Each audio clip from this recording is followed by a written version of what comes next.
الرجال، میرے آقا فرماتے جو عورت مردوں کی اور جو مرد عورتوں کی مشابہت کرے، ریزمبلنس اختیار کرے، وہ ہم میں سے نہیں۔ آج حالات ایسے ہی ہو گئے نا، مرد بڑے بڑے بال رکھ رہے ہیں، مرد کان میں زیورات، ناک میں زیورات، عجیب عجیب حلیے بنائے ہوئے مردوں نے، کپڑے ایسے پہنیں گے لگے کہ نہیں مرد جا رہا ہے عورت جا رہی، چمکیلے بھڑکیلے، اللہ اکبر۔ اور عورتیں ایسا لباس کہ جو مردانہ لباس ہے، عورتوں کا لباس ایسا ان کو مزہ آ رہا ہے مرد بننے میں، چھوٹے بال، مرد کے لباس پہن کر، بے پردہ۔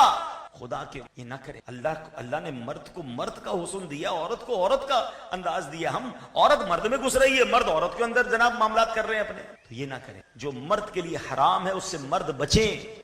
مرد کا حسن داڑھی میں ہے، عورت بغیر داڑھی والی ہوتی ہے۔ ہاں عورت کو حکم ہے کہ داڑھی نکل رہا ہے تو کاٹ دو، لیکن مرد کاٹ رہا ہے داڑھی۔ مرد بنا ہوا ہے عورت بننے کے لیے کبھی بالیاں پہن رہا ہے، کبھی پتہ نہیں کڑے پہن رہے ہیں، انگوٹھیاں پہن رہے ہیں۔ بھائی مرد کو زیورات کی اجازت نہیں ہے سوائے ایک انگوٹھی، وہ بھی تفصیل ہے اس کی کہ ایک اس میں چاندی، اس میں ایک جو ہے وہ نگینہ ہو، 4.5 ماشا سے کم چاندی ہو، وہ ایک تفصیل ہے۔ مگر آج کل تو یہ انگلیاں اس سے زیادہ انگوٹھی، ایک گلے میں پتہ نہیں کتنی مالائیں، بریسلیٹس، یہ عورتوں کے کام ہیں۔ خدا کے واسطے اب غور کر لیں، نبی پاک نے کیا فرمایا کہ مردانہ وضع رکھنے والی، مردانہ تشبہ رکھنے والی عورتیں اور وہ مرد جو عورتوں کا انداز اختیار کرتے ہیں، وہ ہم میں 3 قسم کے شخص جنت سے محروم ہیں گے۔ ایک حدیث پاک میں 3 شخص کبھی جنت میں داخل نہیں ہوں۔ نمبر 1 دیوس، نمبر 2 مردانی عورتیں جو مردوں والا اسٹائل اختیار کرتے ہیں، مردوں والے لباس، مردوں والے، نمبر 3 شراب کا عادی، الکوہلک۔ یہ 3 قسم کے، تو خدا کے واسطے یہ بیان میری یہ بعد میں سنیں پلیز، مردانہ وضع قطع نہیں، اللہ نے آپ کو عورت بنایا، عورت کے انداز میں رہیں، با پردہ رہیں، با حیا رہیں، تو انشاءاللہ اس کی۔ اب چلتے ہیں ایک اور، آقا فرماتے فمن ضیع حق جارہ، جو اپنے پڑوسی کا حق ضائع، اتنا پڑوسی پریشان۔ ہمارے اسلاف وہ تھے کہ جن کے غیر مسلم پڑوسی ان کے اخلاق کی وجہ سے مسلمان ہو جاتے تھے، اور آج ہمارا مسلمان پڑوسی ہم سے پریشان ہے۔ غور کیجیے، اگر میرے اور آپ کے پڑوس میں کوئی غیر مسلم رہنے آ جائے تو کیا ہمارے اخلاق کی وجہ سے وہ مسلمان ہو جائیں؟ ہم نے تو ناک میں دم کیا ہوا ہوتا ہے بعض اوقات پڑوسی کا۔ نہ کریں ایسا، ہماری مغفرت کے لیے ضروری ہے ہمارا پڑوسی ہم سے راضی ہو۔ ہمارے اسلاف کیسے تھے؟ بایزید بستامی رحمۃ اللہ تعالی کے بارے میں، آپ کے برابر پڑوس میں غیر مسلم رہتا تھا، ایک رات اس کا بچے رونے کی، آپ نے اپنی زوجہ سے کہا کہ یہ بچہ کیوں رو رہا ہے؟ تو زوجہ کہتی ہے بچہ جو ہے وہ اسے رو رہا ہے کہ اندھیرا ہے گھر میں، چراغ نہیں، پہلے چراغ ہوتے تھے اور باپ سفر پر گیا ہوا، گھر میں کوئی چراغ روشن کرنے والا نہیں ہے، بایزید بھروا کر چراغ اس کی۔ اگلی رات پھر ایسا کیا، 3 راتوں تک آپ کرتے رہے، 3 رات بعد اس کا شوہر آ گیا، غیر مسلم جو باپ تھا وہ آ گیا کہ 3 راتوں سے سکون سو رہا ہے، کیونکہ برابر میں جو بستامی کے بڑے پیشوا رہتے ہیں چراغ تیل بھر کر بھجواتے رہے۔ پڑوسی پتہ کیا کہتا ہے؟ بھائی یزید کے چراغ کی روشنی تو گھر آ گئی ہے، چلو چل کے اسلام کی روشنی بھی گھر لے آتے، کلمہ پڑھ کر مسلمان ہو۔ آج ہمارے گھر کے شور کی وجہ سے پڑوسی نہیں سو رہا ہوتا، کسی کے گھر میں شادی ہو جائے لگتا ہے اس نے نیت کی ہوتی کہ پورے محلے کو 1 ہفتہ نہیں سونے دینا، پورا مہینہ نہیں سونے دینا، ہمارے گھر میں شادی ہے بھائی، آپ کیسے سو سکتے ہیں؟ آپ کسی کے آرام کو برباد کر۔ آپ کو سچ بات بتاؤں، شادی گانے باجے تو الگ بات، اگر کوئی نعت خوانی بھی کرے نا، امیر اہل سنت مدنی مذاکرے میں فرماتے ہیں قرآن خوانی کرے، نعت خوانی کرے، بلکہ سنتوں بھرا بیان کرے، درس قرآن کرے، لیکن اگر اس کی آواز سے کسی مسلمان کو تکلیف، نعت خوانی کا الٹا بعض صورتوں میں تو گناہ ملے گا، کیونکہ آپ کو یہ حق تھوڑی حاصل ہے کہ آپ کہیں کہ جناب اچھا بعض اوقات اسلام پہ جذباتی ہو جاتے ہیں، بھائی وہ گانے بھی تو بجاتا ہے، ہم نعت خوانی کر رہے ہیں اپنی گلی میں تو کیوں تکلیف ہے؟ یار آپ گانے والے کی مثال دو گے؟ حقوق العباد کس کا نام ہے؟ کسی کے آرام میں خلل ڈال کر نعت خوانی کیوں کرنی ہے؟ اپنے کمرے میں کریں، کسی ہال میں جا کے کر لیں، کسی مسجد میں جا کے کر لیں، پوری گلی کو اسپیکر لگا کے جگانا ہے اور کہیں میلاد بنا رہے؟ نہیں، یہ میلاد منانا بھی بعض صورتوں میں آپ کے لیے گناہ کا سبب بنے گا اگر لوگ پریشان ہیں، کوئی بیمار سو نہیں پا رہا، کسی کو صبح کام پہ جانا ہے، یہ نعت خوانی کی بات کر رہا ہوں۔ تو جو گانے بجا کے کر رہے ہوتے ہیں، آتش بازی، کبھی کبھی تو باپ رے باپ، رات کو 3 بجے ایسے دھماکوں کی آواز آتی ہے، بندہ سمجھے کسی برابر کی فوج نے حملہ کر دیا، باہر نکلے نہیں، بارات ہے، کیسی بارات ہے جو آپ سب کی نیند برباد کر رہے ہو؟ حق ہے، پڑوسی ناراض تو رب بھی ناراض۔ خدا کے واسطے پڑوسیوں کا حق پہچانیے اور اس پر عمل کیجئے۔ حدیث پاک میں نبی پاک علیہ السلام کی بارگاہ میں عرض کیا گیا، یا رسول اللہ ایک عورت ہے رات بھر عبادت کرتی ہے، دن میں روزہ رکھتی ہے، بڑی نیک ہے، صدقہ خیرات بھی کرتی ہے، مگر حضوری زبان، نبی پاک علیہ السلام نے فرمایا لا خیر فیہا، کوئی بھلائی نہیں، ہیا من اہل النار، میں سے نماز بھی، روزے بھی، صدقے بھی، زبان سے پڑوسی ناراض۔ آقا فرماتے پھر ایک اور عورت کے بارے میں بتایا گیا، فلاں عورت فرض نمازیں پڑھتی ہے، نفل نمازیں نہیں پڑھتی، صدقہ پنیر کا کرتی ہے اور کسی کو تکلیف نہیں پہنچاتی۔ پیارے آقا نے فرمایا ہیا من الجنہ، وہ جنتی، تکلیف نہ پہنچ، اپنے پڑوسیوں کو راضی رکھیں، ورنہ ایسا نہ ہو کہ ساری دنیا تو راضی اور پڑوسی پریشان، اپنے گھر میں آڈیو کی کچھ بھی سن رہے ہیں، حرام تو سننا نہیں پر کچھ اور بھی سن رہے ہیں، آواز کم، شور کم کریں، اوپر نیچے بلڈنگ میں گھر ہوتے ہیں، اوپر اتنا شور ہو رہا ہوتا ہے نیچے والے نہیں سن، اپنے گھر کا کچرا اپنے پاس جا کے رکھیں، بلکہ طبیعت پوچھیں، خیر پوچھیں، کبھی مشکل میں ہو تو اس کی مدد کریں، یقین کریں پڑوسی سے اچھے تعلقات دنیا میں بھی بڑے کام آتے ہیں۔ میں آپ سے سوال کرتا ہوں، اگر آپ کے گھر میں کوئی ایمرجنسی ہو گئی، اللہ نہ کرے آگ لگ گئی، گھر میں کوئی بیمار ہو گیا، کوئی ہارٹ اٹیک ہو گیا، آپ گھر پہ نہیں ہیں، سب سے پہلے آپ کی مدد کو کون آ سکتا ہے؟ آپ کا پڑوسی۔ پہلے ہی آپ نے اس کو ناراض کیا ہوا ہے اور کہتا برباد ہونے تو ہو جاؤ، میں تو تنگ کیا ہوا اس نے، حالات اچھی مدد کرے گا نا۔ تو اللہ کرے یہ بات سمجھ آ جائے کہ میرے آقا فرماتے ہیں جو پڑوسی کا حق ضائع کر، امیر المومنین ام سلمہ رضی اللہ تعالیٰ عنہ فرماتی ہے کہ ہمسائے کی بکری ہمارے گھر میں داخل ہو گئی اور اس نے روٹی منہ میں اٹھا لی، چنانچہ میں بکری کی طرف گئی اور بکری کے جبڑے سے اپنی روٹی کھینچ لی۔ یہ پاک نے مجھے ایسا کر دیکھا اور فرمایا اے ام سلمہ بکری دینا تجھے امان نہ دے گا، کیونکہ یہ بھی ہمسائے کو تکلیف دینے سے کم ہے۔ ٹھیک ہے، کس قدر ہم تو اللہ اکبر، کوئی بچہ پڑوسی کا آ کے ہمارے گھر کے آگے کوئی گندگی کر کے چلا جائے، ہم تو اس بچے کو بھی نہیں چھوڑتے، پڑوسی کو بھی نہیں چھوڑتے، تو پھر لڑائی جھگڑے نہ کریں، پیار سے رہیں، معاف کریں، درگزر کریں۔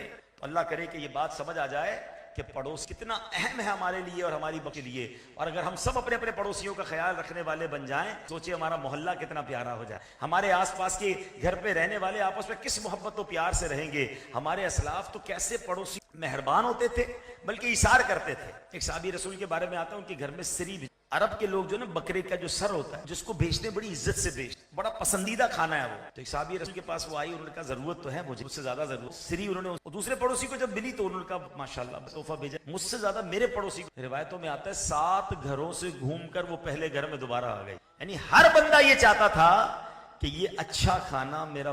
اور آج کیا حال ہے کہ پڑوسی کے گھر میں کوئی کھانا جا رہا ہوتا ہے تو نظریں ہوتی ادھر کیوں جا رہا ہے، بھائی ہمارے پاس کیوں، خیال رکھ۔ اور ایک اور بات بتا، جن کو اللہ نے نوازا ہے اور پڑوسی غریب ہے تو اول منگوائیں، ان کے لیے بھی نہیں منگوا سکتے تو کم از کم ریپر، پیکٹ، شاپنگ بیگ جو ہوتے ہیں بچوں کے سامنے پریشان ہوتے، اس کے گھر میں کبھی برگر آ رہا ہے، کبھی پیزا آ رہا ہے، کبھی بروسٹ آ رہا ہے، ابو ہمیں آپ نہیں منگوا کے دیتے، اچھا کھا بھی لے تو باہر اس کی چیزیں نہ رکھیں، وہ باپ برابر والا پریشان ہو جائے گا کہ میں منگوا بھی نہیں سکتا اور بچے برابر میں دیکھ کر پریشان ہو۔ پڑوسیوں کو ہماری وجہ سے دکھ نہ ہو، یہ کہتی کہ ہماری وجہ سے ہمارے پڑوس کے بچے راضی رہیں۔ دیکھو میرا اسلام کتنا پیارا ہے، اللہ اکبر۔ نبی پاک علیہ السلام سے پوچھا گیا کہ پڑوسی کیا ہیں، تو فرمایا اگر وہ تم سے مدد چاہیں تو اس کی مدد کرو، تم سے قرض مانگے تو اسے قرض دو، اگر محتاج ہو تو اس کی حاجت پوری کرو، اگر بیمار ہو جائے تو اس کی عیادت کرو، اگر فوت ہو جائے تو اس کے جنازے میں شرکت کرو، اگر اسے کوئی بھلائی پہنچے تو مبارکباد دو، اگر اسے کوئی مصیبت پہنچے تو تعزیت کرو، اس کی پرمیشن کے بغیر اس کے گھر کے سامنے اونچا گھر نہ بناؤ کہ اسے ہوا نہ پہنچے، پڑوسی کو تکلیف نہ پہنچاؤ، اگر تم کچھ پھل خرید کر لاؤ تو پڑوسی کے گھر بھی کچھ بھیجو، اگر ایسا نہ کرو تو پھل چھپا کر لے جاؤ، اپنے بچوں کو بھی وہ پھل گھر سے باہر نہ لانے دو کہ پڑوسی کے بچے اس پھل کو دیکھ کر غمگین نہ ہو۔ اللہ اکبر۔ فرمایا اپنے ہنڈیا کی خوشبو سے بھی پڑوسی کو تکلیف نہ پہنچاؤ، مگر یہ کہ کچھ سالن بھیج دیا کرو، آپ کے گھر میں کھانا بن رہا ہے، برابر خوشبو جا رہی ہے، ان کے پاس بیچاروں کے پاس کھانا نہیں، تو فرمایا اس سے تکلیف نہ ہو، کچھ سالن ان کے گھر بھی بھیجو۔ پھر آقا فرماتے ہیں جانتے ہو پڑوسی کا حق کیا ہے؟ اس ذات کی قسم جس کے قبضہ قدرت میں میری جان ہے، پڑوسی کا حق صرف وہی ادا کر سکتا ہے جس پر اللہ پاک رہے۔ آج یہ بھی نہیں، بلکہ ایک مشورہ دے دیتا ہوں، میں بھی نیت کرتا ہوں، چلے بیان کرتے کرتے میں نے بھی نیت کر لی، پہلے بھی 1-2 بار ایسا کیا ہے، آج پھر نیت کرتا ہوں کہ اب جائیں نا اپنے سے ملاقات کریں کہ آج تک میری وجہ سے، میرے بچوں کی وجہ سے آپ کو نہیں پتا، اگر وہ ناراض ہو گئے تحفہ بھجوا ہو گئی ہوگی تکلیف، اتنی ساری زندگی گزر گئی ہے تو کبھی پارکنگ کرتے وقت، سامان بار رکھتے وقت تو معافی مانگ لے، اسی راضی ہو گیا ہو جائے گا۔ آخری حدیث، ویسے تو اس بارے میں بہت ساری حدیث ہیں مگر آج کے بیان کی آخری حدیث کہ میرے آقا فرماتے ہیں لیس منا من نقر الغراب، یعنی جو کوے کی طرح ٹھونگے مارے، وہ کہ نماز میں سجدہ کرتے وقت جو بندہ ایسی جلدی کرے کہ سر سجدے میں رکھے پھر اٹھا لے، پھر سجدے میں رکھے اٹھا لے، ایسا جیسے کوا ڈھونگے مارتا ہے، فرمایا لیس من، واقعی لوگ ایسے اس بات کی اگلا بندہ دیکھے کہ ایسا لگ رہا ہے کہ نماز ہو رہی کچھ اور ہی ہو، 1 رکعت ہم پڑھتے ہیں 4 رکعت پڑھ کے فارغ بھی ہو، اچھا یہی بندہ چائے کے ہوٹل پہ 2 گھنٹے بیٹھ جائے گا، نماز جلدی جلدی پڑھنی ہے، اتنی جلدی پڑھنی ہے کہ کیسے تلاوت ہوئی، کیسے رکوع ہوا، کیسے سجدہ ہوا۔ تعدیل ارکان واجب ہے، یہ سیکھیں، ورنہ ہوگا کیا، وضو بھی کیا، نماز بھی پڑھی، مسجد میں بھی آئے، ملا آقا فرماتے ہمارا تعلق ہی نہیں اس۔ ایک اور جگہ فرمایا سب سے برا چور، حدیث کا خلاصہ نماز کا چور ہے۔ پوچھا کہ حضور نماز کا چور کون ہے، نماز میں کون چوری کر سکتا ہے؟ فرما جو نماز ایسے پڑھے جو ٹھونکے مارتا ہے نا، جلدی جلدی۔ بات چھوٹی قرآن سے اینڈ ہو رہی ہے نا، قرآن بھی سیکھنا ہے، کہاں سیکھا وضو، ہم نے ابو کو وضو کرتے دیکھا تو ویسے ہی کرنے لگ گئے, گھر میں نماز پڑھتے بڑوں کو دیکھا ویسے نماز پڑھی, سیکھی کہیں نہیں. حالانکہ نماز کے فرائض ہیں, نماز کی شرائط ہیں, واجبات ہیں, کئی ایسے اعمال ہیں جن سے نماز فاسد ہو جاتی ہے. کون سیکھے گا یہ؟ اور بغیر سیکھے پڑھیں گے تو کہیں ایسا نہ ہو کہ نماز تو پڑھ رہے ہیں مگر نماز قبول ہی نہیں ہو رہی, بلکہ اس کا فائدہ بھی نہیں ہو رہا. روایتوں میں آتا ہے کئی قرآن پڑھنے والے ایسے ہیں, قرآن لعنت کرتا ہے, قرآن پڑھ بھی رہا ہے اور قرآن ہی لعنت, کیونکہ صحیح نہیں پڑھ رہا, عمل ٹھیک نہیں. اللہ کرے دے آج میں مختصراً آپ کچھ کریں, ایسی بہت ساری میں مشورہ دیتا ہوں. کتاب ہے مکتبہ سے جاری ہوئی, اس کا نام ہی یہی ہے وہ ہم میں سے نہیں. یہ کتاب حاصل کر لیں. اچھا خریدنا نہیں ہے تو dawat-islami.net سے ڈاؤن لوڈ کر لیں فری. اس کتاب کا نام کیا ہے؟ وہ ہم میں. وہ ساری حدیثیں اس میں لکھی گئی کہ جس میں نبی پاک نے فرمایا ایسا کرنے والا ہم میں سے نہیں. تو وہ لسٹ تو دیکھ لوں کہ میں تو وہ کام نہیں کر رہا, اس سے توبہ کر کے ہو جاؤں, گروہ میں شامل ہوں. مجھے تو آقا کے پرچم تلے قیامت کے دن جمع ہونا ہے, بلکہ حضور کے پیچھے پیچھے جنت میں جانا ہے. نعت میں شعر تو یہ پڑھتے ہیں نا کہ باغ جنت میں محمد مسکراتے جائیں گے, پھول رحمت کے جھڑیں گے اور ہم اٹھاتے جائیں. خلد میں ہوگا ہمارا داخلہ اس شان سے, یا رسول اللہ کا نعرہ لگاتے جائیں گے. بھائی پہلے ایسے کام تو جس میں آقا اپنے آپ سے دور فرما رہے ہیں صلی اللہ تعالیٰ علیہ. اللہ کرے عمل کرنے والے آپ بھی ایسی پیاری باتیں دعوتیں سکھائی جاتی, اجتماع میں آیا کریں, قافلوں میں سفر کریں, انشاءاللہ قرآن بھی ٹھیک ہوگا, نمازیں بھی ہماری درست ہو جائیں گی. مدرسۃ المدینہ بالغان کو تھام لے, کمال کی ہمت ہے. میرا خیال ہے ذمہ داران سے اور کیا ٹائمنگ اس میں آ جائیں, 15 منٹ 20 منٹ آدھا گھنٹہ روز کا دے دیں, مخارج بھی ہو جائیں گے, نماز بھی اللہ نے چاہا بہتر ہو جائے گی. فرمائے آمین بجاہ والصلاة والسلام على خاتم النبی. اللهم ربنا آتنا حسنة وفي الآخرة حسنة وقنا عذاب النار وقنا عذاب القبر وقنا عذاب الحشر وقنا حساب الميزان. اللهم أعني على ذكرك عبادتك يا مقلب القلوب ثبت قلوبنا على دينك يا مصرف قلوبنا على. اے ڈوب بچانے والے, اے ہم سب کی حاضری کو اپنی. آج جو حدیثیں سنی ہیں کہ جس میں نبی پاک نے فرمایا یہ اعمال کرنے والوں سے میرا کوئی تعلق نہیں, اے اللہ ان برے اعمال ہم سب کی جان چھڑا دے. اے اللہ ہمیں نبی پاک کے پسندیدہ بندوں میں شامل فرما, سنتوں سے محبت کرنے والا بنا. اے اللہ قرآن اچھے طریقے سے پڑھنے والا بنا, خیال رکھ, مسلمانوں کی خیر خواہی کرنے والا بنا. اے پروردگار 5 وقت کا نمازی بنا دے. اے کریم میں جو بیمار ہیں انہیں شفائے کاملہ عطا فرما. بھائی کی والدہ کی مدد فرما.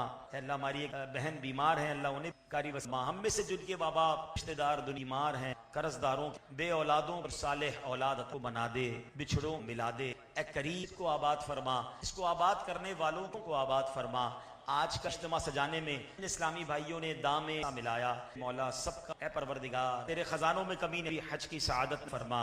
اللہم ذکنا وسعیم مشکورا وذنبا مغفورا وتجارتا لن تبور یا عالم ما فی سجنا یا اللہ. اے عالم اسلام کا بول بالا فرما, مسلمان دنیا میں جہاں جہاں پریشان ہیں غیب سے حفاظت. ربنا منا انك انت السميع العليم وتب علينا يا مولانا تواب. اللهم لا علن يا ايها الذين امنوا عليه تسليما. صل على